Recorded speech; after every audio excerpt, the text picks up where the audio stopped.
महाशिवरात्रि 2025 की ढेर सारी शुभकामनाएं। आज हम बात करेंगे कि महाशिवरात्रि का जो त्योहार है वह इस साल कब मनाया जाएगा। 26 फरवरी या फिर 27 फरवरी। व्रत की विधि क्या होनी चाहिए, कैसे व्रत आपको करना चाहिए, व्रत के नियम क्या है, सामान्य से सामान्य व्यक्ति कैसे व्रत करें, व्रत का नियम क्या रहेगा। कोई भी व्रत जो है नियम से किया जाता है तभी उसका पुण्य फल प्राप्त होता है। और सबसे महत्वपूर्ण जानकारी, इस दिन भद्रा का साया बताया जा रहा है।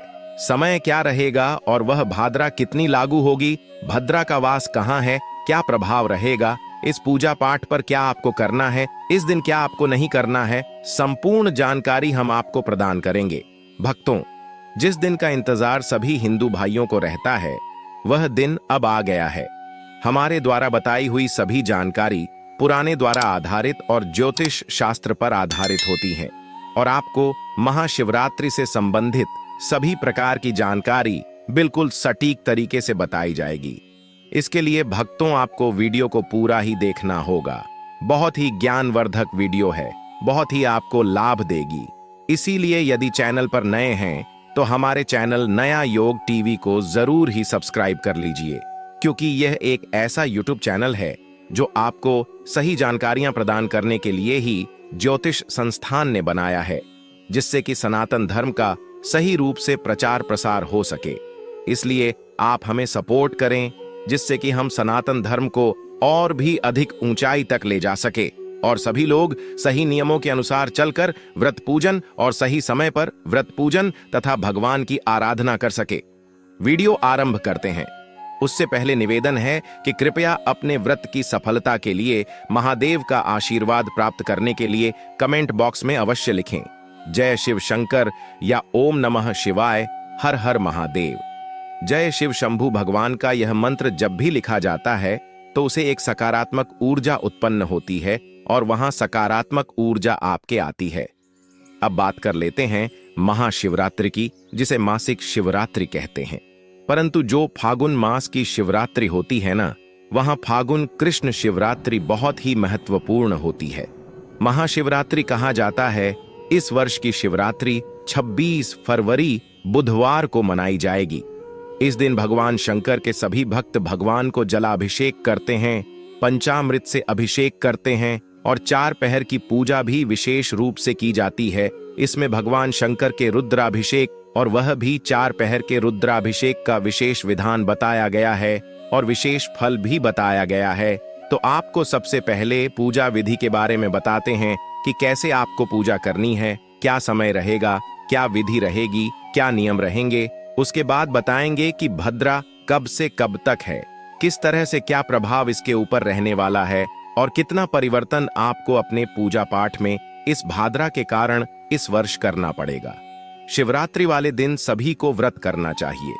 जो व्रत करते हैं ना, वह इस व्रत को शयन काल को ही खोल सकते हैं। इसमें खाने पीने में कोई मनाही नहीं होती है। इसका व्रत दोनों ही प्रकार से किया जाता है। कुछ लोग फलाहारी व्रत रखते हैं और कुछ लोग अनहरी भी रखते हैं, अर्थात आप इसके व्रत में फलाहार करके भी रह सकते हैं और यदि आप चाहे तो अन्य का आहार भी सायंकाल को व्रत खोल कर सकते हैं, ले सकते हैं। यह जो व्रत है यह मीठे भोग से भी खोला जाता है। इसमें नमक भी नहीं खाया जाता है और इसमें मीठा आहार लिया जाता है। अनाज भी ग्रहण किया जा सकता है, परंतु वह मिष्ठान अर्थात मीठे के रूप में हो, उसमें नमक का प्रयोग और मिर्च का प्रयोग ना किया गया हो।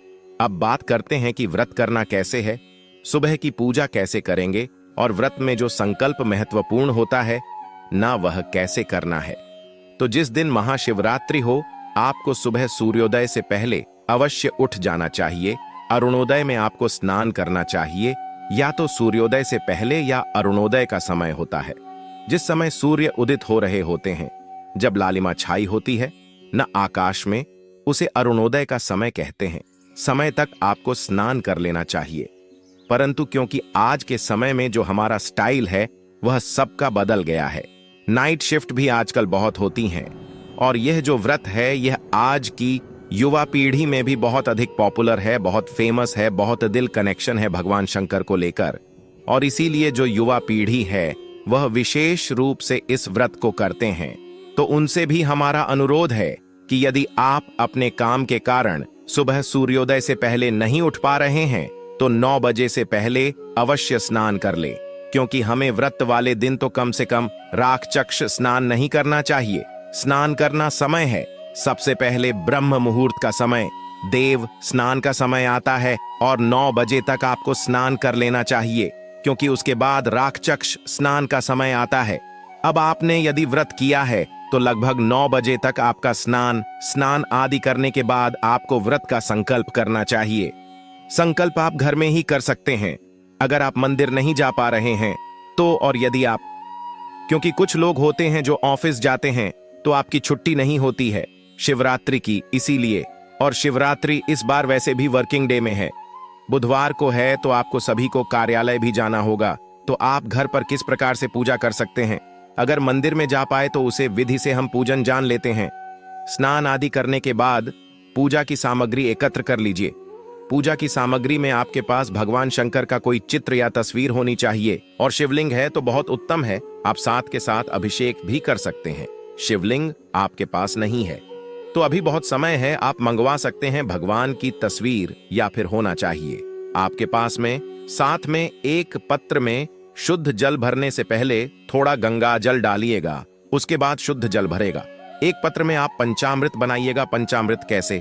थोड़ा सा कच्चा दूध, थोड़ा सा दही, थोड़ा सा घी, थोड़ा सा शहद और शक्कर, इन 5 चीजों के मिलाकर पंचामृत बनाइएगा। पुष्प रखिएगा, फूलों की माला रखिएगा, भगवान को अर्पित करने के लिए भांग, धतूरा आदि सामग्री रखिएगा। साथ में फिर वह पत्र अवश्य रखिएगा, चंदन रखिएगा, अक्षत रखिएगा, धूप रखिएगा, दीप रखिएगा। यह सारी सामग्री आप एकत्र कर लीजिए, थाली में एकत्र कर लीजिए और आसन लगाकर बैठ जाइए। अगर शिवलिंग है तो अतिरिक्त जल भी एक लोटे में भर लीजिए अभिषेक करने के लिए।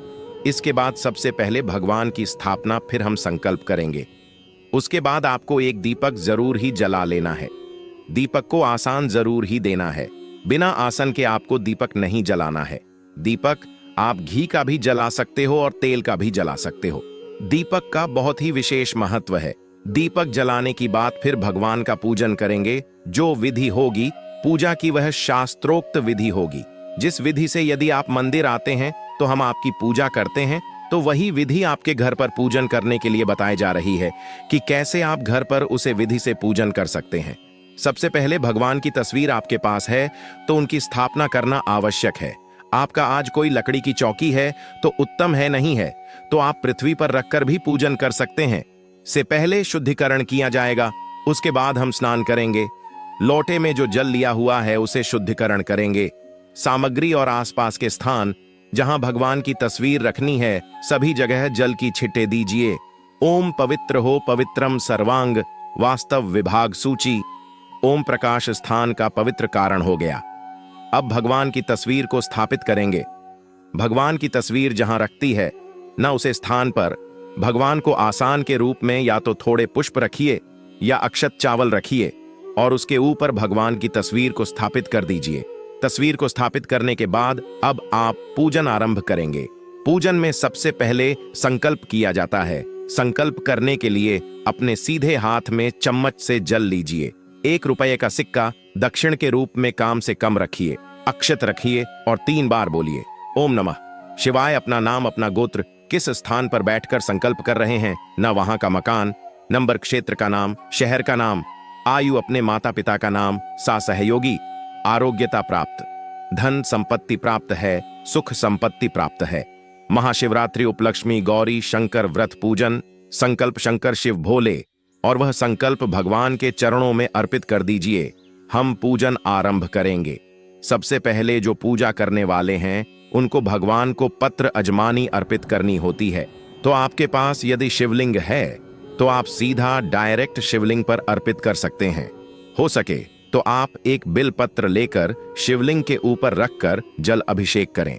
अगर आप तस्वीर के साथ पूजन कर रहे हैं ना, घर पर पूरी दे दीजिए। छोटा सा पत्र ले लीजिए, उसको भगवान की तस्वीर के सामने रखिए, जिससे कि जो जो चीज अर्पित करनी है वह द्रव्य उसमें अर्पित करने के लिए हम आपको बोलेंगे, आप उसमें अतीत करते जाएगा। सबसे पहले भगवान को पत्र अर्पित कीजिए। जल अजमानी के लिए 1 चम्मच या अजमानी लीजिएगा। छोटी सी चमची होती है,